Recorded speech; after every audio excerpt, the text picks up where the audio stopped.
Makanya mohon maaf, kalau saya ditanya, Gus Miftah marah dengan kejadian ini, wallah enggak, Bib. Enggak ada urusan saya, Bib. Bahwa kemudian saya menyadari ini sebagai bentuk cara Allah membersihkan dosa-dosa saya. Amin. Orang yang kelihatannya pura-pura baik dengan kita, itu mungkin termasuk famatana karo ikhtalafa.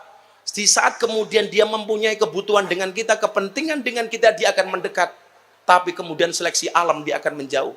Maka seringkali saya mengatakan, kalau berangkat majelis, tolong mukanya dibawa, sehingga di dalam majelis tidak sibuk cari muka. Saya meyakini,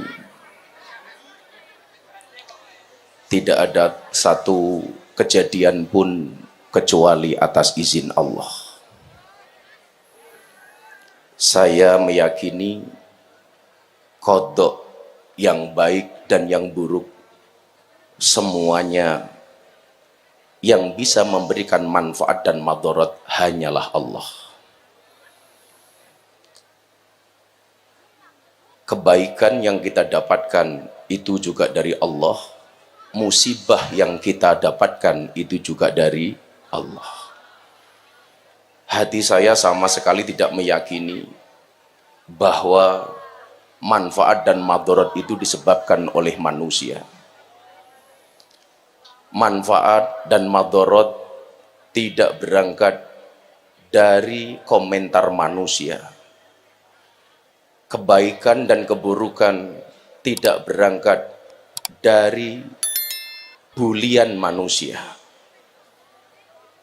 Sebesar apapun manusia memuji, tetapi Allah menghinakan, semuanya akan menjadi hina. Tapi sebaliknya, sebesar apapun manusia membuli, tapi Allah memuliakan, maka kemuliaanlah yang akan dia dapatkan.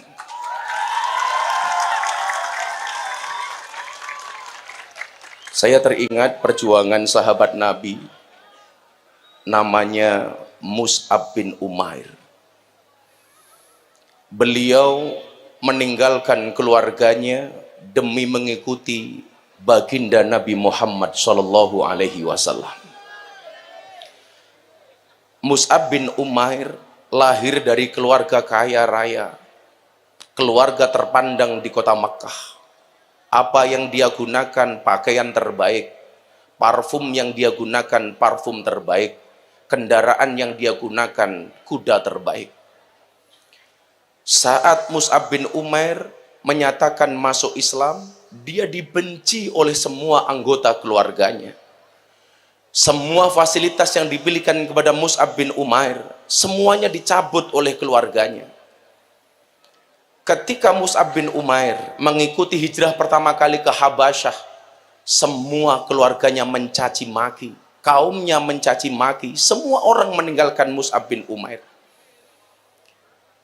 Setelah pulang kembali ke Mekah, Mus'ab bin Umair dalam keadaan jatuh miskin. Bahkan Nabi tidak tega melihat keadaan Mus'ab bin Umair. Yang dulunya Mus'ab ini orang yang sangat terpandang, dengan pakaian bagus yang dia gunakan, dengan parfum mahal yang dia gunakan. Saat kembali dari Habasyah, bajunya compang-camping, bahkan terlihat seperti gelandangan. Satu kemudian dikatakan kepada Mus'ab, Mus'ab, kalau kamu pengen kaya raya, kembali tinggalkan Muhammad, wahai Mus'ab. Jangan kamu ikuti Muhammad, wahai Mus'ab. Terbukti kamu masuk Islam, kamu menjadi miskin, wahai Mus'ab. Apa yang kemudian Mus'ab lakukan? Apapun keadaan saya, daripada saya bergelimang harta, daripada saya berpakaian bagus, daripada saya tinggal di keluarga kaya, tetapi saya tidak mempunyai iman, mendingkan saya tinggalkan harta demi cinta saya kepada Nabi Muhammad Shallallahu Alaihi Wasallam. Singkat cerita, ketika perang Uhud, tiba, orang-orang kafir menyusun strategi. Inti dari pasukan Islam adalah Muhammad. Kalau kita ingin menghancurkan Islam, caranya gampang, kita bunuh Muhammad. Semua pasukan diarahkan untuk membunuh Nabi Muhammad Shallallahu Alaihi Wasallam. Semua penembak jitu, semua tukang panah hanya diarahkan kepada satu sosok. Siapa dia? Baginda Nabi Muhammad Shallallahu Alaihi Wasallam.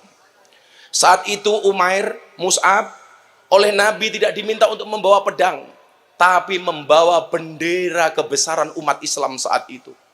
Mus'ab, kamu tidak usah membawa pedang, tapi kamu pegang bendera itu tinggi-tinggi sebagai simbol kejayaan umat Islam. Maka mudah-mudahan semua yang membawa bendera terinspirasi dari Mus'ab bin Umair. Saat perang terjadi, semua anak panah diarahkan kepada Nabi. Mus'ab bin Umair mengetahui keadaan itu. Apa yang dia lakukan? Dia goyangkan bendera yang dia pegang kanan dan kiri, sehingga tidak satupun anak panah menembus badan kanjeng Nabi Muhammad SAW. Sehingga keadaan itu kemudian disadari oleh Abu Sufyan. Abu Sufyan mengatakan kepada Ibnu Qami'ah, "Wa Ibnu Qami'ah, ini anak panah belum bisa menembus badan Mus'ab." Kenapa? Karena dihalangi oleh Mus'ab bin Umair. Kalau kalian pengen membunuh Muhammad, syaratnya habisi dulu Mus'ab bin Umair. Maka Ibnu Qami'ah kemudian maju ke depan. Apa yang dia lakukan? Tangan Mus'ab bin Umair yang memegang bendera ditebas tangannya sehingga lepas dari pergelangannya. Tangan kanan Mus'ab bin Umair hilang demi menjaga dan melindungi Nabi Muhammad SAW. Pertanyaannya adalah, apakah Mus'ab menyerah? Ternyata tidak. Begitu bendera kejayaan itu jatuh ke tanah, tangan kanan Umair sudah terpotong. Yang dia lakukan adalah mengambil bendera itu dari tanah dengan menggunakan tangan kirinya. Kembali dia kibaskan bendera ke kanan dan ke kiri, sehingga badan Nabi terlindung dari anak panah yang diserangkan oleh orang-orang kafir. Maka Ibnu Qami'ah kemudian menebas tangan kirinya Mus'ab bin Umair. Apakah Mus'ab bin Umair menyerah? Tidak. Begitu melihat Nabi diserang, dua tangan Mus'ab semuanya hilang. Dia ambil bendera itu dengan menggunakan lehernya. Tanpa tangan, Mus'ab masih melindungi baginda Nabi Muhammad SAW.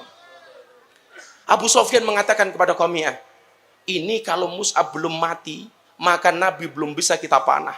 Apa yang dilakukan oleh Qami'ah? Ditebaslah kaki kanannya, sehingga Mus'ab hanya memiliki satu kaki untuk melindungi Nabi Muhammad SAW. Ternyata dengan satu kakinya Mus'ab tidak menyerah. Apa yang dia lakukan? Kembali dia ambil bendera itu. Kemudian dia kembali melindungi Nabi dengan lehernya, menggunakan bendera yang dia pegang dengan lehernya. Kembali Ibnu Qami'ah menebas kaki kanannya sehingga Mus'ab terjatuh tanpa tangan, tanpa kaki. Kemudian saat itu anak panah menghujani Nabi Muhammad SAW. Tapi mohon maaf, Mus'ab mengatakan, daripada anak panah itu menembus badan Nabi, aku ikhlaskan badanku untuk ditembus panah untuk melindungi Nabi. Sesaat setelah Mus'ab bin Umair mendapatkan banyak anak panah di tubuhnya, dia mengatakan, wa ma Muhammadun illa Rasulullah. Tidaklah Nabi Muhammad itu hanya seorang Rasul. Karena yang abadi adalah Allah, hayyun baqi adalah Allah. Maka kemudian Mus'ab bin Umair ketika meninggal dunia, wahai Nabi, inilah caraku membuktikan rasa cintaku kepadamu, wahai Nabi. Bapak Ibu sekalian, gara-gara peristiwa inilah muncul satu ayat yang sering kita baca dalam surat Ali Imran ayat 144. Wa ma Muhammadun illa rasul qad khalat min qablihi rasul afa immata aw qutilan qalabtum ala aqabikum. Apakah kalau Nabi itu mati kamu akan menjadi murtad? Kata Allah. Yang ingin saya sampaikan apa? Cinta kita kepada Nabi dibandingkan Mus'ab tidak ada apa-apanya. Maka ketika saya mau menyerah, saya tidak lagi mau menghadiri majelis, saya akan berhenti naik panggung, naik mimbar. Saya malu kepada Mus'ab. Mus'ab dibully oleh kaumnya gara-gara mencintai Nabi, dia tidak menyerah. Apakah gara-gara pembulian itu saya harus menyerah?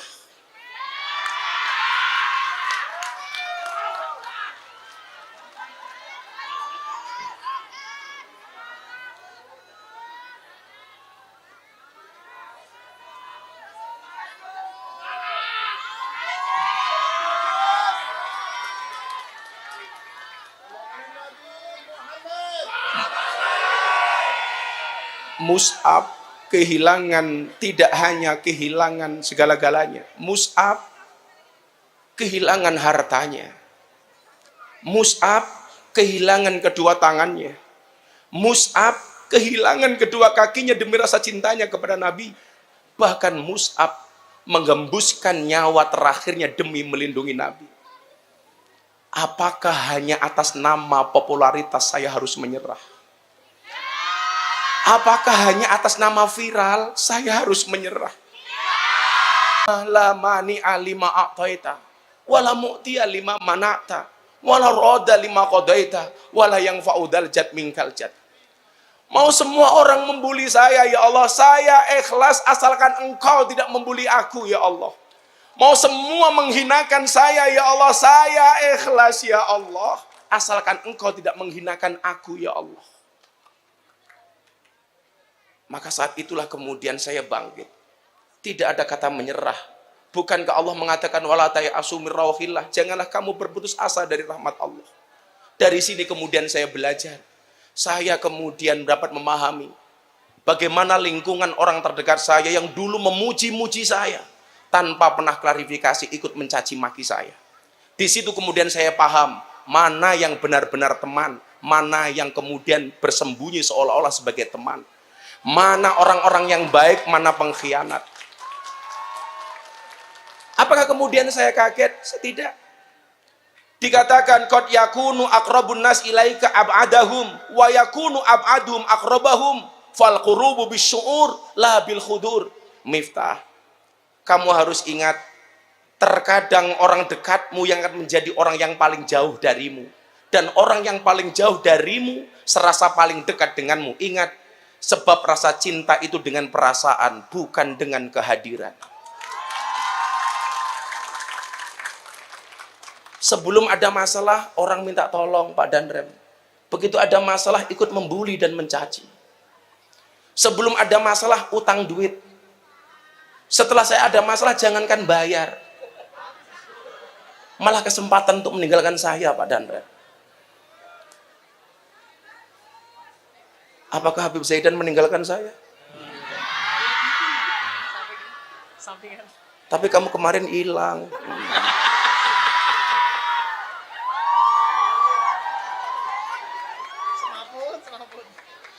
Aku kemarin sempat mikir ketika kamu hilang, Habib Zaidan itu seperti es teh. Kenapa Habib Zaidan seperti es teh? Seger sih, tapi menyakitkan.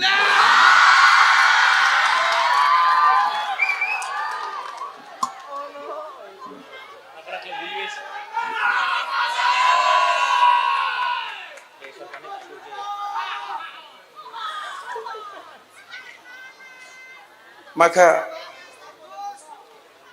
Nabi mengatakan begini. Kenapa kemudian akhirnya kita tetap bisa satu majelis? Nabi mengatakan al arwah junudum mujannadah. Fama ta'arafa minha iktalafa. Wa ma tanakara minha ikhtalafa. Kenapa kemudian akhirnya masih kita bisa satu majelis? Saya masih bisa sowan jenengan, jenengan masih bisa menerima saya. Ternyata ruh itu dulu saling mengenal.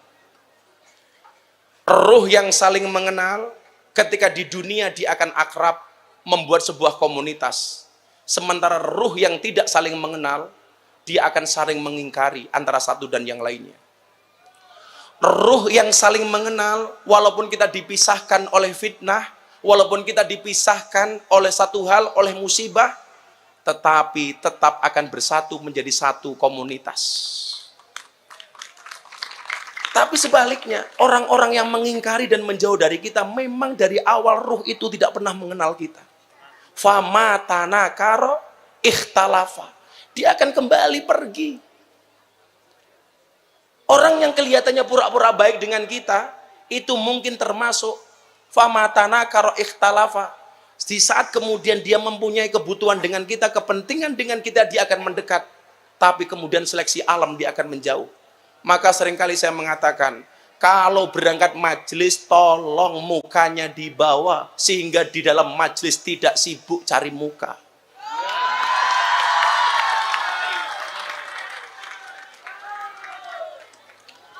Jadi mohon maaf Pak, orang baik itu ketika ta'aruf, ya maunya kumpul dengan orang baik.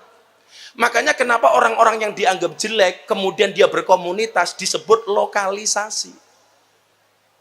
Karena yang mau di situ orang-orang seprofesi. Mohon maaf, maling itu senangnya berkumpul dengan maling. Tukang parkir, kumpulnya dengan senangnya kumpul dengan tukang parkir. Bakul es teh, sukanya kumpul dengan enggak, bakul es teh sukanya tidak kumpul dengan bakul es teh. Bakul es teh sukanya menghadiri majelis. Menghadiri majelis. Mbuh niate dodolan apa yang lain, yang penting mereka hadir di majelis. Sopo ngerti bakul-bakul es teh itu, walaupun niatnya jualan, tapi insya Allah besok masuk surga, tetap dadi bakul es teh.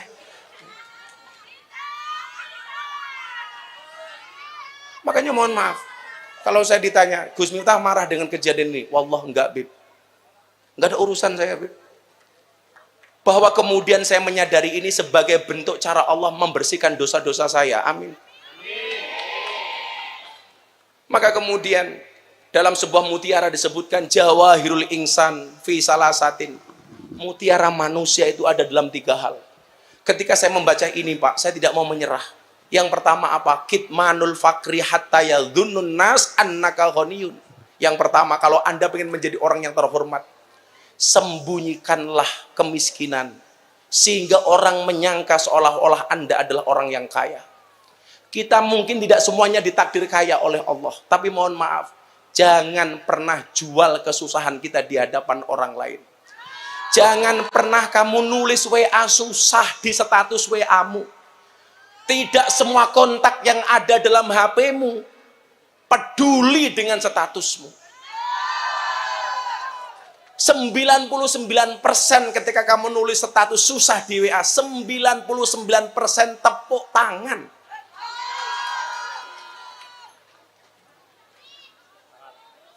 Ono li. Aja mau tulis status jomblomu ning WA. Ora ono sing peduli, ora ono.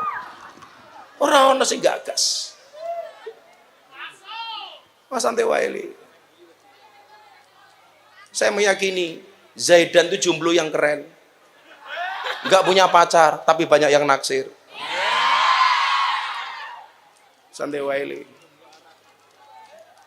Jadi jomblo itu saja, santai saja. Ingat, di dalam kubur yang ditanya siapa Tuhanmu, bukan siapa pacarmu.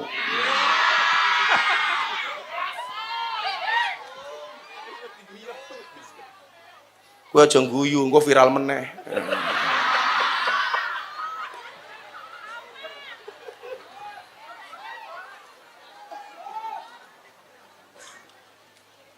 Kitmanul fakri hatta yadhunnun nas annaka ghaniyun. Jangan pernah menampakkan kesusahan di hadapan orang lain. Walaupun kamu miskin, tunjukkan bahwa kamu orang yang bahagia. Santai wae. Santai. Saya yakin kalau Bapak Ibu yang sudah punya pasangan berharap majelis ini tidak lama-lama karena malam Jumat.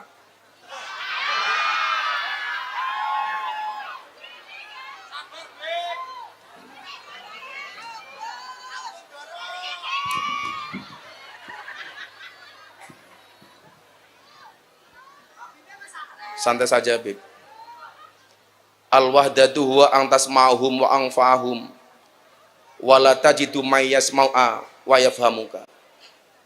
Kesendirian itu adalah engkau mendengarkan dan memahami orang lain, tapi tidak satu pun yang mendengarkanmu dan memahamimu. Santai wae. Saya berharap dia segera nikah. Niatnya sudah ada dan alhamdulillah. Insya Allah besok Habib Zaidan nikah tanggal kalih sinten. Saya belajar dari pengalaman ini Bapak, tolong jangan pernah tampakkan kefakiranmu di hadapan orang lain. Saya mencintai para penjual, tapi ingat, kita berjualan tolabul halal, bukan tolabul welas, bukan tolabul mesake. Rezeki sudah ada yang ngatur.